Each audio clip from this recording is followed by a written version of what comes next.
Hello दोस्तों, स्वागत है आपका हमारे YouTube चैनल जीएस भाई मनीष उत्तम में। तो देखिए, आज से एक नए सब्जेक्ट की शुरुआत कर रहे हैं और वो है मध्यकालीन इतिहास यानी मिडिवल हिस्ट्री की शुरुआत कर रहे हैं। और मध्यकालीन इतिहास की शुरुआत होती है इस्लाम के उदय से। तो मध्यकालीन इतिहास का पहला टॉपिक है जो पढ़ेंगे आप लोग, वो है इस्लाम का उदय कब हुआ, क्या कारण रहे, कैसे उदय हुआ, इसकी चर्चा करेंगे। और मध्यकालीन इतिहास में इस्लाम के उदय के बाद जो है अगला जो टॉपिक आएगा वो होगा सिंध पर अरबों का आक्रमण। ठीक है।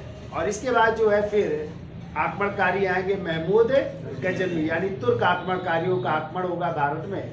और उसमें जो है महमूद गजनवी का नाम सुना है आप लोगों ने, जो भारत पर कितनी बार 17 बार आक्रमण करेंगे।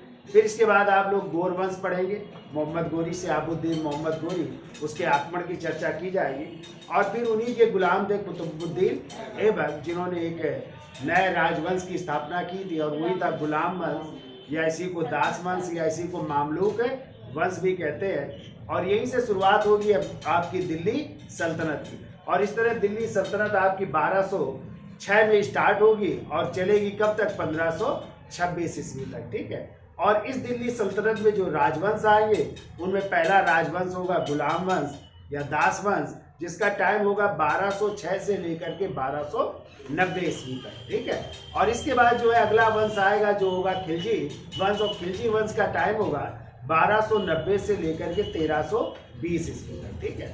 फिर खिलजी वंश के बाद जो अगला वंश आएगा वो होगा तुगलक वंश, और तुगलक वंश का टाइम होगा 1320 से लेकर के 1414 ईस्वी तक। ठीक है, तुगलक वंश रहेगा।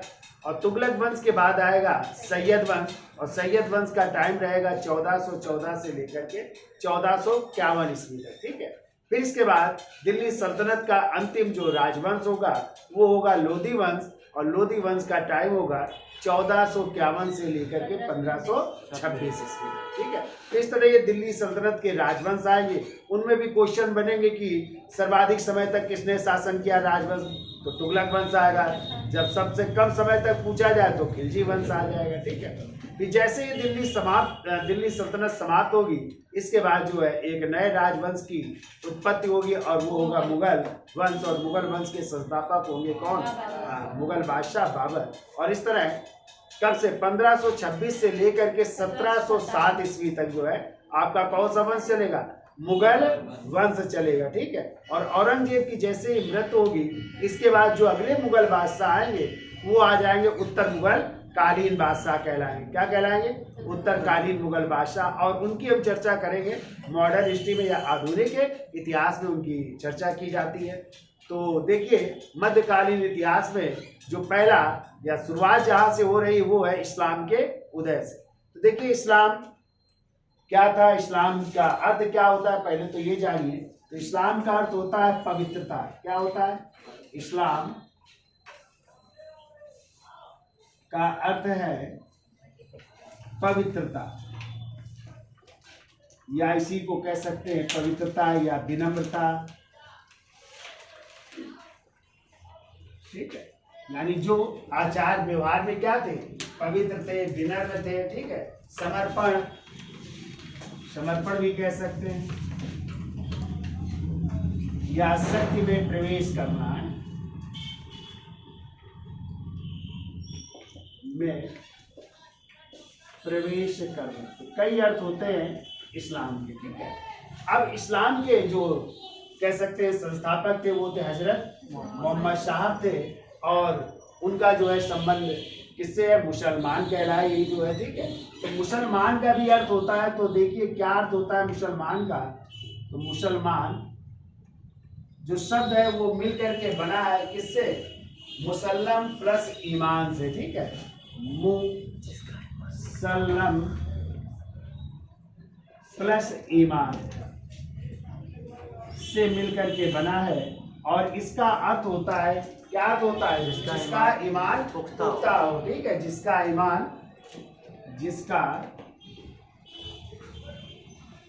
ईमान पुख्ता हो, ईमान पुख्ता हो, वही क्या कहलाए, मुसलमान कहलाए। ठीक है। तो कभी कभी ये क्वेश्चन आ भी गया है कि मुसलमान का अर्थ क्या होता है, तो क्या होता है, जिसका ईमान पुख्ता हो वही क्या कहलाए, मुसलमान कहलाए। ठीक है। अब देखिए इस इस्लाम धर्म के यदि संस्थापक की बात की जाए तो वो है हजरत मोहम्मद साहब। ठीक है, हजरत मोहम्मद साहब, तो इनकी चर्चा करेंगे, हजरत मोहम्मद साहब। ठीक है। तो देखिए हजरत मोहम्मद साहब का यदि जन्म की बात की जाए, इनका जन्म कब हुआ था, तो इनका जन्म हुआ था 570 ईस्वी में हुआ था। स्थान पूछा जाए तो स्थान है मक्का में हुआ था, इनका जन्म हुआ था। यदि इनका जो है बचपन का नाम पूछा जाए तो इनके बचपन का नाम था अल अमीन। बचपन का नाम लोगों को कम पता होता है, तो याद रखिएगा बचपन का नाम था अल अमीन नाम था। ठीक है। इनके पिता का नाम पूछा जाए तो इनके पिता का नाम था अब्दुल्ला। क्या नाम था, अब्दुल्ला नाम था इनके पिता का नाम था। और ये जो है कुरैश कबीले से संबंधित थे। ठीक है। इनके पिता का कबीला कौन था, कुरैश कबीले, यानी जो अरब का इलाका था या सऊदी अरब में मक्का पड़ता है, और मक्का आज जो है तीर्थ स्थान भी है। ठीक है। तो किस कबीले से थे, कुरैश कबीले से थे। और इनकी माँ का नाम था अमीना। क्या नाम था, अमीना नाम था। ठीक है। तो माँ का नाम था अमीना नाम था। ठीक है। और यदि इनके दादा की बात की जाए तो इनके दादा का नाम था अल मुतल्लिब है। तो दादा का नाम भी लिख लीजिए, अल मुतल्लिब नाम था। ठीक है। ये दादा का नाम था। ठीक है। कहते हैं बचपन में ही इनके माता पिता की क्या हो गई थी, देहांत हो गया था, यानी माता पिता की मृत्यु हो गई थी। तो इनका पालन पोषण किया था इनके चाचा ने, और इनके चाचा का नाम था अबू तालिब। क्या नाम था, अबू तालिब ने इनका पालन पोषण किया था। तो कहते हैं जब ये थोड़े बड़े हुए तो इन्होंने जो है नौकरी कर ली। एक जो है धनाढ़ विधवा महिला थी, तो उनके पति की मृत्यु हो गई थी, तो पहले तो उन्हीं के उसमें जो है व्यापार में इन्होंने सहायता की, व्यापार में कार्य करते थे, जिनका नाम था खदीजा। क्या नाम था, खदीजा। और बाद में जब उनकी पति की मृत्यु हो गई खदीजा की, तो फिर जो है हजरत मोहम्मद साहब ने उनसे विवाह कर लिया। तो पहली पत्नी कौन हुई, खदीजा। और इन्हीं खदीजा से इनकी एक बेटी हुई जिसका नाम था फातिमा। क्या नाम था, फातिमा। लेकिन दूसरा इन्होंने एक और विवाह किया था, और दूसरी पत्नी का नाम था आयशा। क्या नाम था, आयशा नाम था। ठीक है। तो देख लीजिए पत्नी, तो पत्नी पहली पत्नी है खदीजा। ठीक है, खदीजा है। और इन्हीं खदीजा से इनके एक पुत्री थी, तो पुत्री का भी इन्हीं के नाम लिख लीजिए। और पुत्री का नाम था फातिमा। क्या नाम था, फातिमा नाम था। ठीक है। अब देखिए इन फातिमा का भी विवाह हुआ था, विवाह इनका लिख लीजिएगा। फातिमा का विवाह हुआ था हजरत अली से। किसके साथ हुआ था, हजरत अली के साथ हुआ था, जो आगे चल करके खलीफा भी बनते हैं। ठीक है। तो हजरत अली किसके पति थे, फातिमा के पति थे। ठीक है। अब देखिए दूसरी पत्नी इनकी कौन सी, तो एक और पत्नी थी इनकी, और ये दूसरी पत्नी का नाम था आयशा। क्या नाम था, आयशा नाम था। ठीक है। दूसरी पत्नी का नाम था आयशा, ये भी याद रखिएगा। अब कहते हैं कि 610 ईस्वी में, 610 ईस्वी में, और तब जो है हजरत मोहम्मद साहब हो गए थे कितने वर्ष के, 40 वर्ष के। ठीक है। कितने वर्ष आयु हो चुकी थी, 40 वर्ष की आयु में जो है, आयु में एक गुफा है वहीं पे मक्का में ही, जिसका नाम है हीरा नामक गुफा। कौन सी गुफा थी, हीरा नामक गुफा में जो है इनको जो है जिब्रील नामक एक दूत द्वारा, जिब्रील या जिब्राइल भी मिलता है। ठीक है। तो जिब्रील या जिब्राइल नामक देवदूत द्वारा, ये देवदूत है, देवदूत द्वारा इनको अल्लाह का क्या प्राप्त हुआ? संदेशा। अल्लाह का संदेश प्राप्त हो रहा है। और ये जो है क्या कहलाए थी? अल्लाह के पैगंबर कहलाए। क्या कहलाए? पैगंबर। ठीक है, यानी अल्लाह के संदेशों को प्रसारित करने वाले कहलाते हैं, पैगंबर कहलाए। ठीक है, तो इस तरह जो है अल्लाह के पैगंबर कहलाए।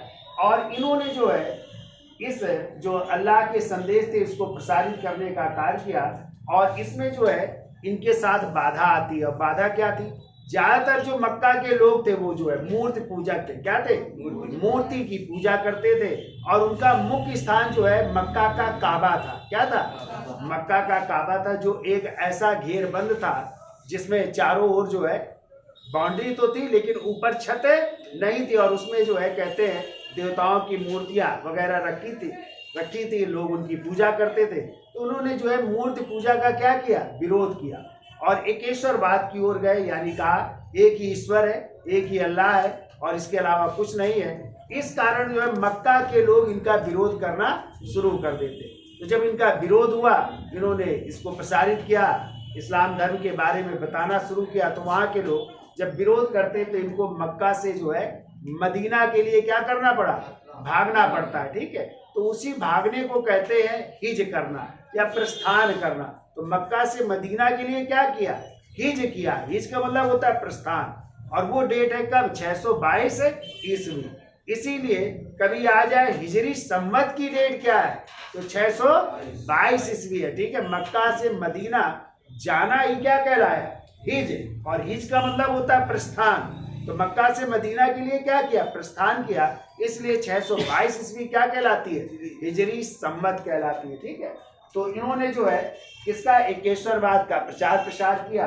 तो मूर्ति पूजा का विरोध कर रहे हैं। इस कारण मक्का के लोग इनका विरोध करते हैं। इस कारण इन्हें 622 ईस्वी में, ठीक है, मक्का से मदीना के लिए, मक्का से मदीना के लिए क्या करना पड़ा? हिज करना पड़ा। और हिज का मतलब होता है प्रस्थान, यानी मक्का छोड़ करके मदीना इनको भागना पड़ा। ठीक है, तो इसलिए आ जाए कभी कि 622 ईस्वी किसकी डेट है? तो ये डेट हो जाती है हिजरी संवत की डेट हो जाती है। ठीक है, हिजरी संवत की डेट क्या हो गई? 622 ईस्वी। अब इन्होंने जो है मूर्ति पूजा का विरोध किया, एकेश्वरवाद का प्रचार प्रसार किया। इनके अनुयायी बनते चले गए, इनकी संख्या बढ़ती चली गई। और लेकिन इनकी जो है 632 ईस्वी में क्या हो रही है? मृत्यु हो जा रही है। ठीक है, 632 ईस्वी में इनकी मृत्यु हो जा रही है। और मृत्यु के भी अलग अलग कारण बताए जाते हैं, स्पष्ट नहीं है। ठीक है, कैसे हुई मृत्यु? कुछ लोगों ने कहा कि हत्या कर दी गई, कुछ लोग कहते हैं बीमार हो गए, इस कारण मृत्यु हो गई। तो कई कारण बताए जाते हैं, अब क्या स्पष्ट है ये क्लियर नहीं है। तो 632 ईस्वी में क्या हो गई? इनकी मृत्यु जब हो गई, तो जब मृत्यु हो गई तो इनके जो अनुयायी थे या इनके जो शिष्य थे, उन्हीं में से एक मुख्य शिष्य थे, वही कहलाए अबू बकर। कौन थे? अबू बकर थे। तो वही जो है क्या बनते? प्रथम खलीफा बनते। तो अबू बकर क्या हुए? प्रथम खलीफा। तो इस बात को लेकर के कहते हैं विरोध शुरू हो जाता है इनकी मृत्यु के बाद से, कि खलीफा के पद को प्राप्त करने के लिए संघर्ष हुआ। और उसी संघर्ष में कुछ लोगों ने जो है किसका साथ दिया? फातिमा का। और कुछ लोगों ने आयशा का साथ दिया। तो जो आयशा के समर्थक थे वही कहलाए सुन्नी, और जिन्होंने फातिमा का समर्थन किया वो क्या कहलाए? शिया कहलाए। ठीक है, यानी शिया धर्म का मानना ये था कि जो मोहम्मद साहब के उत्तराधिकारी वही बनेंगे जो उनके रिश्तेदार हैं। ठीक है, वो क्या बने? खलीफा बने। लेकिन जो सुन्नी वाले थे वो कहते थे नहीं, उनके रिश्तेदार नहीं बल्कि जो उनसे जुड़ा रहा है, कोई भी व्यक्ति जो है जो उनको चाहने वाला है वो व्यक्ति खलीफा बन सकता है, ठीक है। इसलिए ये शिया सुन्नी का विवाद जो है वहां से शुरू हुआ और आज तक भी जारी है, ठीक है। और इसी कारण आपने देखा होगा कि अबू बकर पहले खलीफा हुए, फिर उमर हुए, फिर हजरत अली जब हुए तो हजरत अली की क्या कर दी गई, हत्या कर दी गई। हजरत अली के बेटे थे यानी फातिमा के बेटे थे हुसैन, उनकी भी करबला में क्या कर दी गई थी, हत्या कर दी गई थी। तो आज भी जो है शिया लोग जो है उसको मनाते हैं और वो ताजिया वगैरह निकालते हैं, मुहर्रम नहीं निकालते हैं और कहते हैं ना हाय हुसैन हम ना हुए, हाय हुसैन हम ना हुए। लोग लगाते भी अपने नहीं शरीर से मारते भी हैं, ब्लड भी निकालते हैं, ठीक है। तो घटनाएं घटित होती हैं, तो वही है। तो ये जो है, तो यदि आज आप प्रथम खलीफा कौन हुए तो देखिए इनकी मृत्यु के बाद प्रथम खलीफा हो रहे हैं जिनका नाम है अबू बकर। क्या नाम है, अबू बकर जो है प्रथम खलीफा हो रहे हैं, ठीक है। इनका टाइम भी हम लिख देते हैं, तो इतना नोट कर लिया आप लोगों ने, क्यों भाई। तो जन्म कब हुआ, 570 ईस्वी में। कहाँ पे हुआ, मक्का में हुआ। बचपन का नाम क्या था मोहम्मद साहब का, अल अमीन। इनके पिता कौन थे, अब्दुल्ला, जो किस कबीले से थे, कुरैश कबीले के थे, ठीक है। माँ का नाम क्या था, अमीना। इनके दादा का नाम था अल मुतल्लिब। और इनके बचपन में माँ बाप की जब मृत्यु हो गई, माता पिता की मृत्यु हो गई, तो किसने पालन पोषण किया, उनके चाचा अबू तालिब ने। फिर उनका विवाह हुआ एक विधवा डनाड महिला जिनका क्या नाम था, खदीजा से विवाह हुआ और उन्हीं से एक बेटी हुई जिसका नाम था फातिमा। और फातिमा का भी विवाह किसके साथ हुआ, हजरत अली के साथ, ठीक है। फिर दूसरी पत्नी कौन थी, आयशा, ठीक है। फिर कहते हैं 610 ईस्वी में जब वो 40 वर्ष के थे मोहम्मद साहब, तब उनको जो है हीरा नामक गुफा में, वहीं पे पड़ती है मक्का में ही, तो वहां पे जिब्राइल नामक एक देवदूत द्वारा जो अल्लाह के संदेश लेकर के आए थे, उनके द्वारा ज्ञान की प्राप्त हुई और उन्होंने इस संदेश को प्रसारित किया, तो वो क्या कहलाए, अल्लाह के पैगंबर कहलाए, ठीक है। और इन्होंने किस पूजा का विरोध किया, मूर्ति पूजा। जबकि हमने आपको बताया जो मक्का का जो आज पवित्र स्थान है, जो मक्का का काबा है, उस समय जो है वहाँ पे मूर्तियां रखी हुई थी और लोग पूजते भी थे मक्का के लोग, ठीक है। तो उन्होंने इनका विरोध किया। जब विरोध किया तो इनको जो है मक्का छोड़ करके मदीना के लिए प्रस्थान करना पड़ा। इसी को क्या कहते हैं, हिज करना। और इसीलिए 622 ईस्वी कौन सी घटना कहला रही है, हिजरी संवत, ठीक है। तो इस्लाम धर्म में पूछा जाता है हिजरी संवत कौन सी डेट है, हिजरी संवत। और इनकी मृत्यु हो गई 62 वर्ष की आयु, क्योंकि 570 में जन्म हुआ था, 30 साल उधर और 32 साल इधर, तो कितने साल में, 62 साल में इनकी क्या हो गई, मृत्यु हो गई। और इन्हीं के जो शिष्य थे प्रथम, और वही प्रथम शिष्य क्या थे, जिनका नाम था अबू बकर, यही क्या कह रहा है, प्रथम खलीफा। तो यहाँ पे खलीफाओं का शासन चलता है। तो पहले ये खलीफा है, इसके बाद जो है यहाँ पे आता है उमैयद वंश के खलीफा। कौन से, और सबसे ज्यादा शासन किया है अब्बासी खलीफाओं ने। तो उमैयद वंश की राजधानी थी सीरिया की राजधानी दमिश्क, तो उन्होंने दमिश्क के शासन किया। जबकि ये प्रारंभिक राजधानी क्या थी, मदीना। तो ये जो प्रारंभ के 5 जो खलीफा है उन्होंने मदीना से शासन किया। फिर उमैयद वंश के शासकों ने दमिश्क से शासन किया। और जब अब्दुल्ला अब्बासी खलीफा है, ठीक है, तो उन्होंने शासन किया इराक की राजधानी बगदाद। कहाँ से, और जब पूछे जाए अंतिम खलीफा कौन थे, तो तुर्की। जब आप लोगों ने पढ़ा होगा मॉडर्न हिस्ट्री में कि जब खिलाफत आंदोलन हुआ था, तो तुर्की के जो शासक थे वही क्या थे, खलीफा थे समूचे इस्लाम धर्म के। और वो इन्हीं का सत्ता पलट कर दिया था कमाल पाशा नामक एक सरदार ने। तो अंतिम खलीफा कौन होंगे, तुर्की के खलीफा होंगे, उनकी भी हम चर्चा करेंगे। तो चलिए खलीफाओं की भी चर्चा कर लेते हैं, ठीक है। यहाँ तक समझ में आ गया, क्यों भाई। चलिए देखिए, अब जो है हजरत मोहम्मद साहब के जो शिष्य थे वही क्या कहलाए, खलीफा, ठीक है। तो खलीफा का अर्थ क्या होता है, तो खलीफा का अर्थ होता है ईश्वर का प्रतिनिधि, ठीक है, या अल्लाह का प्रतिनिधि, ईश्वर का प्रतिनिधि, ठीक है। तो देखो कौन कौन खलीफा बने और उनका क्रम क्या है और उनका समय क्या है। तो पहले खलीफा कौन बन रहा है, अबू बकर। कौन बन रहा है, अबू बकर बन रहे हैं, ठीक है। और अबू बकर का टाइम है 632 से लेकर के 634 ईस्वी तक, यानी 2 साल तक ये जो है खलीफा के पद पर रहे। इसके बाद जो है दूसरे बने उमर, तो दूसरे खलीफा बन रहे हैं उमर, और उमर का टाइम है 634 से लेकर के 644 ईस्वी तक। तो 634 से 644 ईस्वी तक उमर रहे। तीसरे खलीफा है उस्मान, और उस्मान का टाइम है 644 से लेकर के 656 ईस्वी तक उस्मान का टाइम रहा। फिर इसके बाद जो है चौथे खलीफा थे अली, या इन्हीं को हजरत अली भी कह सकते हैं, हजरत अली। और यही जो है हजरत मोहम्मद साहब के क्या थे, दामाद थे। ठीक है, हजरत मोहम्मद साहब के दामाद, या कह सकते हैं फातिमा के हस्बैंड थे। ठीक है, तो ये चौथे नंबर के हैं, और इनका टाइम है 656 से 661 ईस्वी। 656 से लेकर के 661 ईस्वी तक। ठीक है, और इन खलीफाओं की यदि राजधानी की बात की जाए तो इनकी राजधानी थी मदीना। ठीक है, यानी इन्होंने कहाँ से शासन किया, मदीना से शासन किया। ठीक है, तो राजधानी मदीना थी। इसके बाद हमने बताया था अगले जो खलीफा आ रहे हैं, तो अगले खलीफा और वही कहलाते हैं उमैयद वंश के खलीफा। ठीक है, पांचवे जो है खलीफा जिनका नाम था मुअव्विया। ठीक है, मुअव्विया,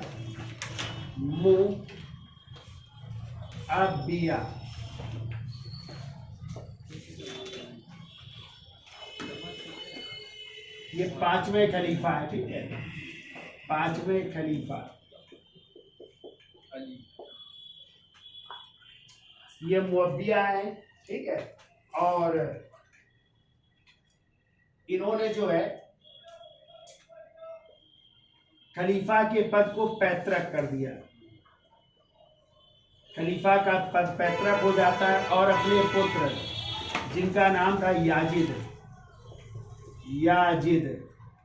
को खलीफा नियुक्त कर रहे हैं। ठीक है, तो इनके पुत्र जो है याजिद जो है अगले जो है खलीफा बन रहे हैं। ठीक है, तो इनको जो है अपना उत्तराधिकारी घोषित कर रहे हैं, और यही खलीफा कहलाए उमैयद वंश के खलीफा। ठीक है, उमैयद वंश के खलीफा कहलाते हैं, और इनका टाइम है 661 से लेकर के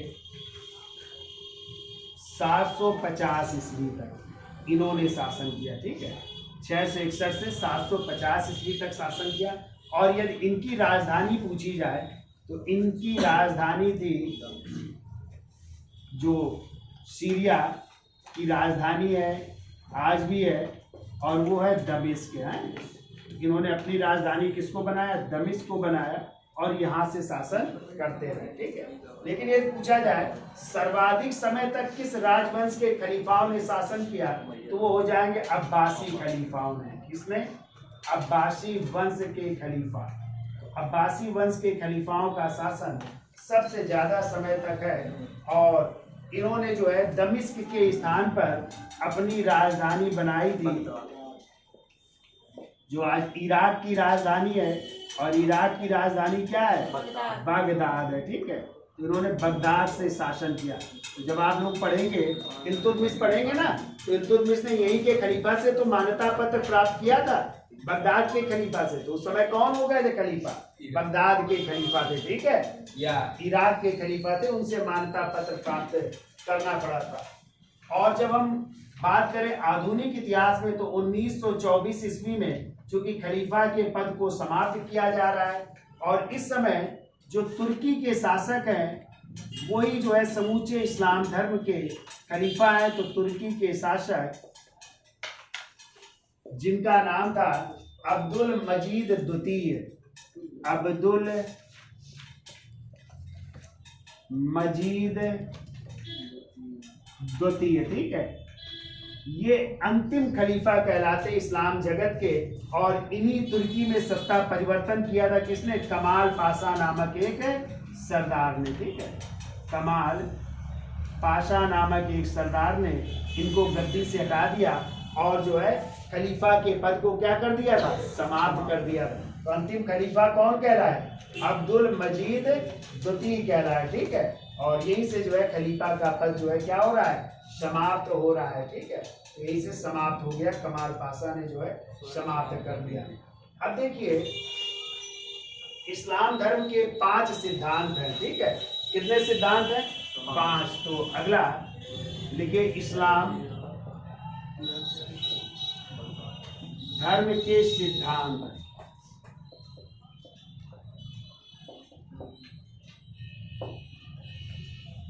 कौन कौन से सिद्धांत है? पहला है कलमा पढ़ना। ठीक है, क्या पढ़ना? कलमा। आप लोगों ने देखा होगा कि प्रत्येक लोग जो है इस्लाम धर्म के अंतिम रूप में पैगंबर की स्वीकृति को स्वीकार करते हैं। ठीक है, और उसे ही क्या कहते हैं? कलमा कहते हैं, नहीं पढ़ते। दूसरा है नमाज।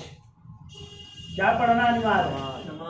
नमाज पढ़ना। ठीक है, और नमाज भी जो है हमें लगता है सुबह की, दोपहर की, हाँ 5 तरह की नमाज होती है। ठीक है, तो कौन कौन सी होती है तो उनकी हम चर्चा भी कर लेते हैं। तो सुबह की नमाज को कहते हैं फजीर की नमाज।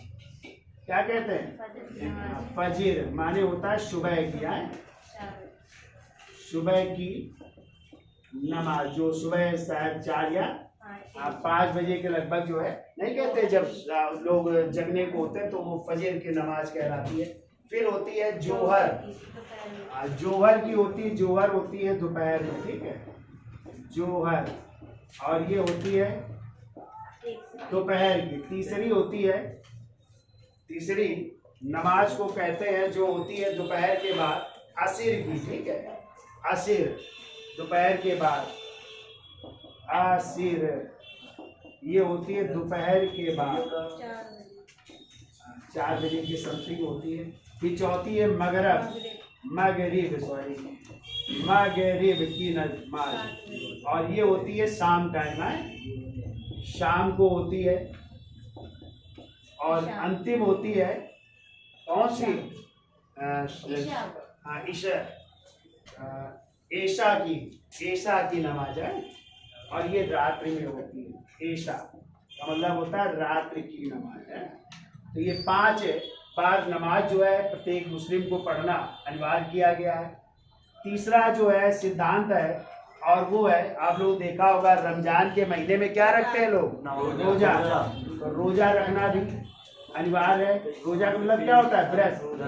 नहीं, जैसे हिंदू धर्म में लोग नहीं नवरात्रि में रखते हैं ना, ऐसे इसमें भी रमजान के महीने में लोग क्या रखते हैं? कुछ नहीं खाते हैं, सिर्फ रात में शायद खाना एक बार खाना पड़ता है ना, वो रोजा।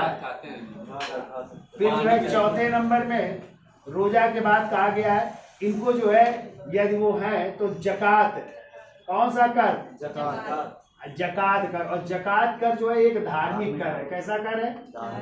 धार्मिक कर होता था जो केवल मुसलमानों से लिया जाता था, और उनकी आय का ध्यान रखिएगा, एक क्वेश्चन कई बार आया है, या उनकी जो आय थी, आय का 1/40वां भाग, कितना भाग? 40वां भाग, या इसी को कह सकते हैं 2.5%। कितना % देना पड़ता था? 2.5% देना पड़ता था। ठीक है, यानी जो आय होती थी उनका 2.5% उनको किस लिए देना पड़ता था? धार्मिक, यानी धर्म के नाम पर दिया जाने वाला टैक्स था, वो था जकात। तो जब आप लोग दिल्ली सल्तनत पढ़ोगे तो वहां पे 4 टैक्स थे, जजिया, जकात, खुम्स और खराज। ठीक है, तो जजिया किससे लिया जाता था? गैर मुसलमानों से लिया जाने वाला टैक्स था। जकात ये केवल मुसलमानों से लिया जाता था, और क्या था? धार्मिक कर, जो आय का कितने %? 40वां भाग या 2.5% था। तीसरा था जो है खुम्स। तो खुम्स लूट का माल था, जो सेना जिस राज पर आक्रमण करती थी उसका जो है 4/5 भाग सैनिकों को देना पड़ता था, और 1/5 भाग राजकोष में जमा हो जाता था। लेकिन दिल्ली सल्तनत के 2 सुल्तान ऐसे आप लोग पढ़ोगे जिन्होंने उल्टा किया, यानी 4/5 भाग राजकोष में रखते थे और 1/5 भाग सैनिकों को देते थे। और वो 2 सुल्तान कौन है? अलाउद्दीन खिलजी और मोहम्मद बिन तुगलक। ठीक है, ज्यादा माल अपने पास और कम माल ही सैनिकों को बांटते थे। ठीक है, और अंतिम था तो जजिया, जकात, खुम्स और खराज। और खराज जो है भूमि कर था। क्या था? भूमि कर था। ये 4 टैक्स आपको बहुत पूछे जाते हैं, दिल्ली सल्तनत में भी पढ़ेंगे। तो यहाँ पे कौन सा कर है? जकात। ठीक है, और जकात का मतलब क्या था? धार्मिक। और 5वां था सिद्धांत कि प्रत्येक व्यक्ति को अपने जीवन में एक बार कहाँ की यात्रा करना, मक्का की यात्रा करना, जिसे कहते हैं हज यात्रा करना। ठीक है, हज यात्रा करना। तो ये 5 सिद्धांत है इस्लाम धर्म में। क्या क्या? कलमा, नमाज, रोजा रखना, जकात कर देना और मक्का यानी एक बार हज यात्रा पर जाना। ठीक है। अब देखिए, यदि पूछा जाए इस्लाम धर्म की जो पवित्र पुस्तक है, इस्लाम धर्म की पवित्र पुस्तक, उसको कहते हैं कुरान। क्या कहते हैं? कुरान। तो कुरान जो है, जो ईश्वर द्वारा संदेश मिले पैगंबर मोहम्मद साहब को, उन्हीं को उपदेशित किया मोहम्मद साहब ने।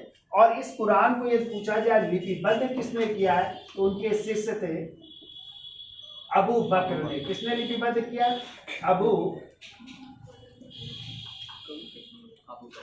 बकर ने जो है इसको लिखने का कार्य किया। ठीक है।